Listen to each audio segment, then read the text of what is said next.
Hello, everyone. Good evening, Emily. Welcome to our podcast, Learning with Leaders. This is a podcast where we meet with our current and past leaders to talk to them, have a chit chat, and understand the person behind the name that we come across. This year, we have the opportunity, and this is for our viewers, that our guest today is Emily Hanson. She is serving as the Division D Director. So, Emily, welcome aboard. Before we get started, just wanted to hear something about you. How have you been and how things are going? Sure, thank you. I think things are going well. It's just been very busy. As I'm sure you know, this is the time of the year in which we have officer trainings. So I have been pretty swamped with that lately. Yes, indeed. Officers training is something going on. Luckily, I have attended my officer training, so I am pretty happy about that. So, as we get into our conversation, the first thing that we always want to know is among all the leadership roles, what motivated you to take the current role of the division director? And what do you hope to achieve in this role? Thank you. I think one of the things that motivated me was I have had previous roles in Toastmasters, so this would be a step up for me, and also to learn some new things as I progress through the Toastmasters year. And additionally, we have pathways now. While I do have a legacy DTM, I do not yet have a pathways DTM. Certainly, I can use this towards that. As far as what I hope to achieve, well, I certainly do hope we have a distinguished district by the end of 2022, June Ab- 30th. Absolutely. I have to agree with you that one of my motivation of becoming a district leader, area governor at that time was to complete my distinguished Toastmaster. But that was one of the reasons. So I'm glad to know that you also thought about that when you were being asked to run as division director. When with our leadership in any realm, whether it is Toastmasters or non-Toastmasters, we come across a lot of experiences. And I'm always curious to know what has been some of the positive experiences, or are there stories that you have come across? And I would love you to share those things with us. Thank you. I think I had the most learning when I was an area director, and that was a few years ago. It was before COVID. Of course, things were more in person at that time. I think the first speech contest, which we at the time we had them in the fall and spring, the fall one was definitely a learning curve for me because it was my first time ever organizing a speech contest. I definitely learned a lot of things during that experience, and I kind of think that the current area directors might benefit from a fall speech contest, or at least the opportunity to do more than one. But that's just my opinion. Oh, absolutely. Fall contests were one of the big part. We get started, we learn a lot, and we kind of get excited. So I do miss, but what I really miss, like you, is the in-person meeting with other fellow Toastmasters. Hopefully, COVID is coming to an end. We will definitely get to be in person with other Toastmasters, not only from our club, but from other clubs as well.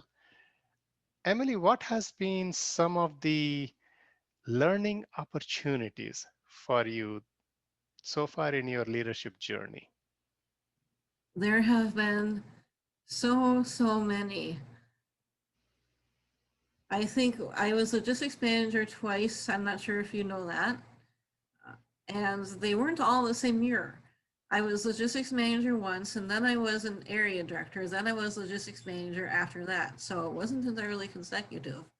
And I would say the first year was definitely more challenging. I had a lot of learning to do because it was my first role really outside of the club. I had been a club officer, of course, before that time, but I had not served at the district level yet.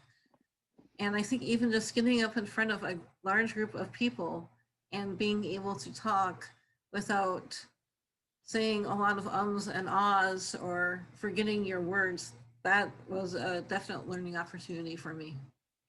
Hmm. So stepping outside of your comfort zone is what comes to my mind, that going from a club officer into district leadership and continuing to take different leadership admin. Well, it was logistics manager, and then I believe, did you also serve as the admin manager? No, Okay, I did not. and area director. That is what. Okay, awesome, awesome. I have to say, when I started in Toastmasters, I had no idea about the district leaders. People would come and say, "Okay, somebody," and then I got to know my area director, and then I started appreciating the logistics manager, which is a very difficult job, but not many people know that. So thank you for serving twice in that role. Yes, one thing I did learn fairly early on, make sure if you serve as a logistics major to invest in at least one really good pair of neutral colored dressy shoes, either for a man or woman that you can wear at various events. Because I made the mistake of purchasing cheap shoes and my feet really, really hurt. Ooh, So yes, yes, learn from yeah. my mistake. Well, we all learn. I think that I'll chalk that up as a learning experience. I have to say, when you are hosting these programs, you are on your feet all the time. So yes, those little things really matter a lot. So Emily, any positive or encouraging message you have for our viewers of this program? I would say if you're new to Toastmasters and you don't know for sure if you really want to speak in front of the larger groups and you think you might want to stay with just your club, it does get easier over time. When I first started Toastmasters, I was the kind of person that looked down when they spoke. I did not make eye contact with people. I was that shy. Toastmasters does help. It helps a lot. So definitely, I encourage you to stick with it and keep on going. Oh, absolutely. Even those of us who are not very shy, we can learn a lot about communicating well. So it goes on the other side of the spectrum too. Now, I really didn't have, I would say I'm from an information technology background and always felt comfortable. Little did I know that I was an introvert.